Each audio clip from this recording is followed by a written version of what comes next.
Ayon sa aking informante, noong panahon na babawian na nga ng buhay ang tatay ni Marcos Jr. na si Senior, ay hindi maghagilap si Marcos Jr.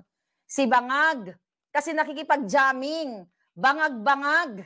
Namamatay na lang ang tatay mo, hinahagilap ka pa. Oh. Nagulat ka, no? Sa Makiki Hawaii. Makiki Heights. Diba? Nagulat ka, paano ko nalaman yan? Diba? Ilang minuto na lang, binabawian na ng buhay ang tatay mo, nagbabangag ka pa rin. Kaya nga hindi ka naman nag-alaga sa tatay mo. Ang mga press release mo na kunyari, mahal mo ang tatay mo. Pero sa moment na sa deathbed ang tatay mo, nasa sick bed siya, ikaw ay bangag.